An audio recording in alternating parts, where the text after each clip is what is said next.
오늘 성경 본문을 읽으면서 여러분들은 좀 궁금한 것이 있을 것입니다. 제자와 사도는 어떻게 다릅니까? 오늘 읽은 성경 본문을 보면 예수님께서 제자들을 부르사 그 중에서 12를 택하여 사도라 칭하셨다라고 하는 말이 나옵니다. 누가복음 6장 12절 오늘 읽은 말씀이죠. 이때 예수께서 기도하시러 산으로 가사 밤이 맞도록 하나님께 기도하시고 밝음에 그 제자들을 부르사 그 중에서 12를 택하여 사도라 칭하셨으니 라고 하는 말씀입니다. 예수님의 제자 중에서 12명을 택하여 사도라고 부르셨다는 것입니다. 그러니까 제자하고 사도는 좀 다른 것입니다. 제자라고 하는 말은 한 선생님 밑에서 배우는 학생이나 생도들을 말합니다. 가르치는 선생님은 예수님이시고 예수님께 배우는 사람들은 제자들입니다. 오늘 읽은 성경에는 여러 제자들 중에 12명이 사도가 되었다라는 것입니다. 그렇다면 사도는 무엇입니까? 사도는 특별한 임무를 위해 보냄을 받은 자라고 하는 뜻입니다. 원래 뜻이 글씨가. 예수님이 제자들을 부르셔서 그 중에 12명이 예수님으로부터 보냄을 받은 사도가 되었다고 하는 것입니다. 제자와 사도가 다른 것을 좀 더 구체적으로 한번 알아보겠습니다. 성경에 보면 예수님에게는 12명의 제자만 있는 것이 아니었습니다. 예수님에게는 12명만이 아니라 여러 제자들이 있었고 또한 예수님을 돕는 여자들도 있었습니다. 누가복음 8장 1절에 보면 이후에 예수께서 각 성과 촌에 두루 다니시며 하나님의 나라를 반포하시며 그 복음을 전하실새 12 제자가 함께 하였고 또한 악귀를 쫓아내심과 병 고침을 받은 어떤 여자들 곧 7 귀신이 나간 자 막달라인이라 하는 마리아와 또 헤롯의 청지기 구사의 아내 요한나와 또 수산나와 다른 여러 여자가 함께하여 자기들의 소유로 저희를 섬기더라 라는 말씀이 나옵니다. 예수님에게는 12명의 제자만이 아니라 이렇게 여자들도 그리고 다른 여러 제자들도 있었습니다. 누가복음에는 70인의 제자에 대해서 기록하고 있습니다.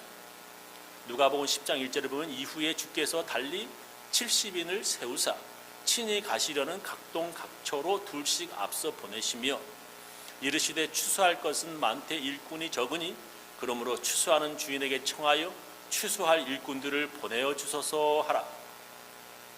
갈지어다 내가 너희를 보냄이 어린 양을 이리 가운데로 보냄과 같도다.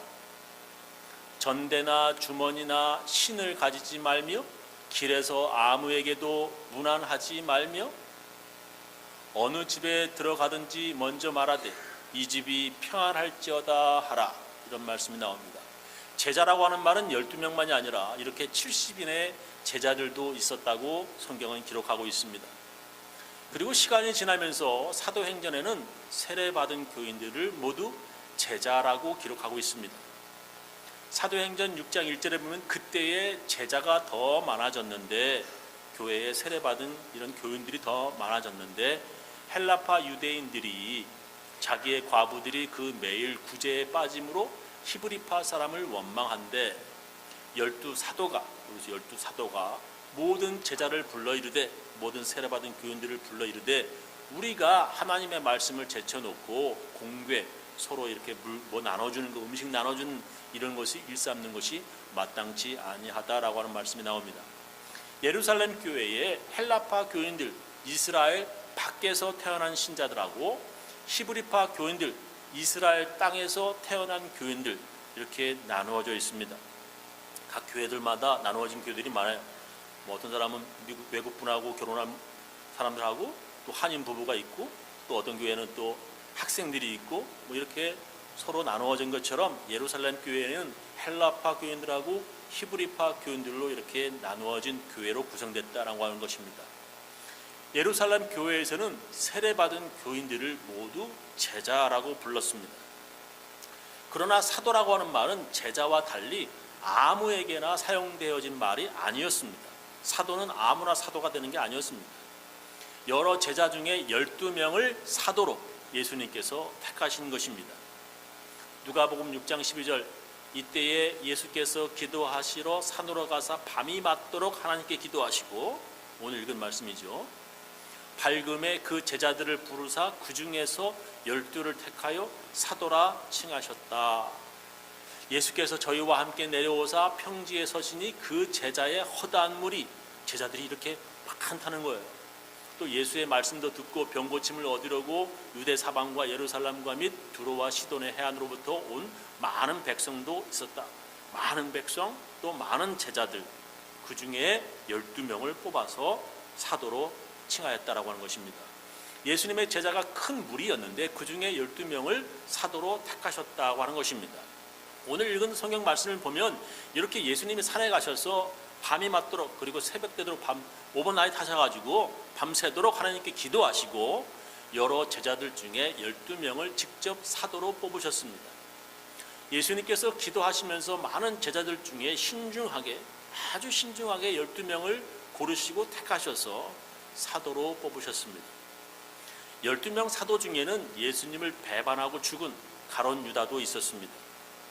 가룟 유다가 자살해서 12사도 중에 한 사람이 없게 되었습니다. 가룟 유다를 대신하여 그 12번째 사도로 선택된 제자가 있었는데 그는 마띠아라고 하는 제자였습니다. 그때 아무 제자가 아무나 사도가 되는 것이 아니라 사도가 되는 조건이 성경에 나옵니다. 그 조건에 맞는 제자만이 사도가 될 수 있었습니다. 사도행전 1장 21절 보면 이러함으로 요한의 세례로부터 세례 요한 때부터 우리 가운데서 예수님이 올려가신 날까지 주 예수께서 우리 가운데 출입하실 때에 항상 우리와 함께 다니던 사람 중에 하나를 세워 우리로 더불어 예수의 부활하심을 증거할 사람이 되게 하여야 하리라 하거늘, 저희가 두 사람을 추천하니 하나는 바사바라고도 하고 별명은 유스도라 하는 요셉이요, 다른 하나는 마띠아라. 저희가 기도하여 가로되 무사람의 마음을 아시는 주여, 이 두 사람 중에 누가 주의 택하신 바 되어 봉사와 및 사도의 직무를 대신할 자를 보이시옵소서. 유다는 가룟 유다지요. 이를 버리옵고 제 곳으로 갔나이다 하고 제비 뽑아 마띠아를 얻으니 저가 11사도의 수에 가입하니라 그랬습니다. 요셉과 마띠아 두 사람 모두 사도가 되는 자격이 되었는데 제비를 뽑아서 마띠아가 사도 되었다라고 하는 것입니다. 사도가 될 수 있는 조건이 뭐냐? 세례 요한의 세례 때부터 예수님의 승천하신 때까지 예수님과 12제자와 함께 다니던 사람이어야 한다라고 하는 그러한 조건이었습니다. 그 사람은 예수님이 하신 일을 보았고 예수님 말씀을 직접 옆에서 들었던 사람이어야 사도가 될 수 있었습니다. 또한 예수님의 죽으심과 부활하심을 자기 눈으로 직접 보았기에 사람들에게 증거할 수 있는 자여야 사도가 될 수 있었습니다. 이렇게 제자와 사도는 다른 것이었습니다. 근데 성경에 보면 이 12명의 사도 외에 나도 사도다라고 하는 사람들이 나타났습니다. 고린도 후서 11장 13절에 보면 저런 사람들은 거짓 사도요 괴휼의 역군, 사기치는 사람이니 자기를 그리스도의 사도로 가장하는 사기꾼들이다 이 말이에요. 초대교회에 거짓 사도가 나타났다라고 하는 것입니다.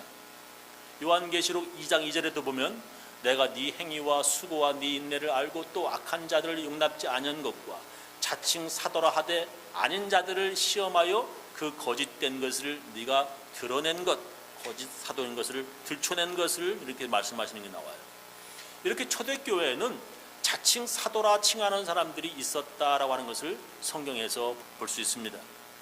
바울은 성경에 그런 사람을 거짓 사도라고 불렀습니다.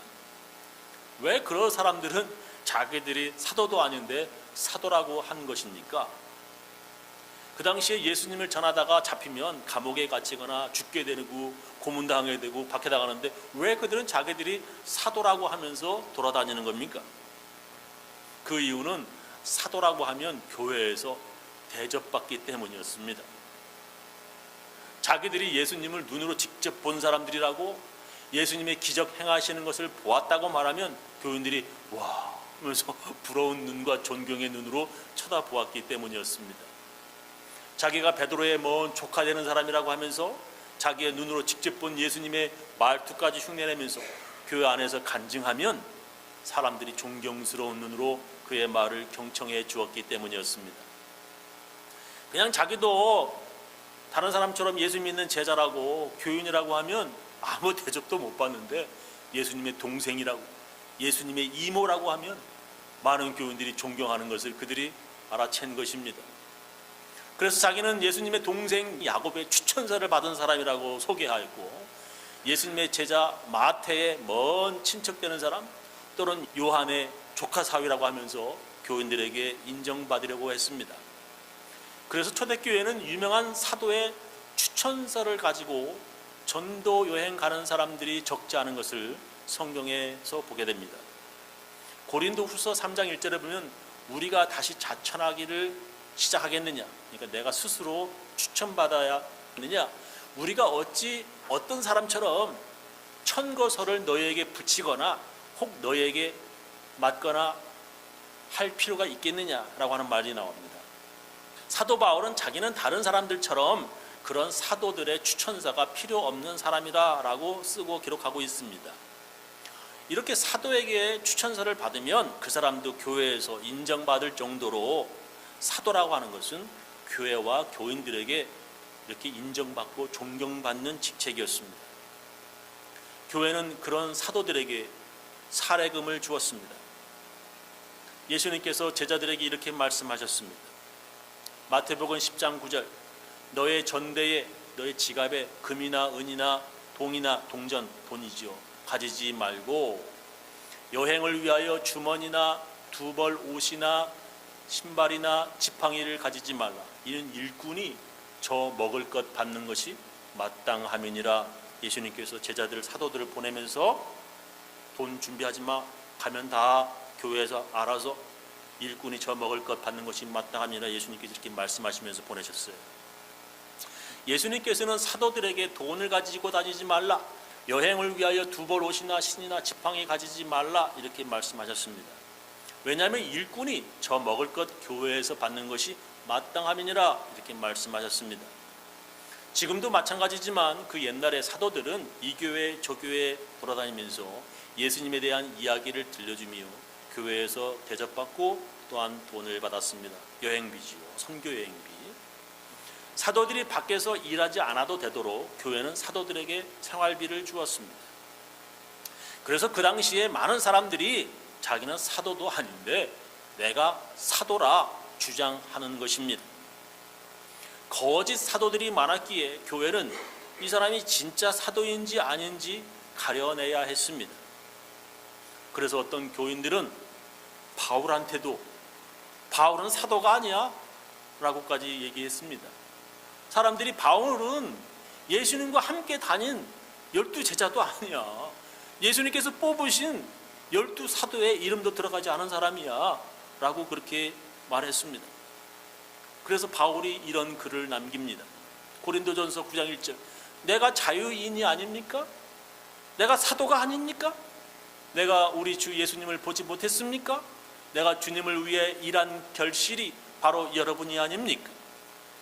내가 다른 사람들에게는 사도가 아닐지라도 여러분에게는 사도입니다. 주님을 믿는 여러분이 내가 사도라는 것을 증거하는 표가 되기 때문입니다. 나를 비판하는 사람들에게 말합니다. 우리에게 먹고 마실 권리가 없습니까? 다른 사도들과 주님의 형제들과 예수님의 형제들이죠, 베드로처럼 우리에게도 믿는 아내, 부인을 데리고 다닐 권리가 없겠습니까? 어찌 나와 바나바에게만 일하지 않고 먹을 권리가 없겠습니까? 자기 비용으로 군대 생활을 할 사람이 어디 있습니까? 포도원을 만들고 포도를 먹지 않을 사람이 누굽니까? 양을 기르는 사람치고 그 젖을 먹지 않을 사람이 누굽니까? 내가 사람의 견지에서만 이것을 말합니까? 율법에도 구약에도 이것을 말하고 있지 않습니까? 모세의 율법에는 곡식을 밟아 떠는 소의 입에 망을 씌우지 마십시오라고 기록되어 있습니다. 이것은 하나님이 소를 염려해서 하신 말씀입니까? 전적으로 우리를 위해서 하신 말씀이 아닙니까? 그렇습니다. 이것은 우리를 위해 기록된 것입니다. 밭가는 사람이나 타작하는 사람은 제 몫을 받을 희망을 가지고 일합니다. 여러분에게 영적인 씨앗을 뿌린 우리가 물질적인 수확을 거둔다고 해서 이것을 지나친 일이라 할 수 있겠습니까?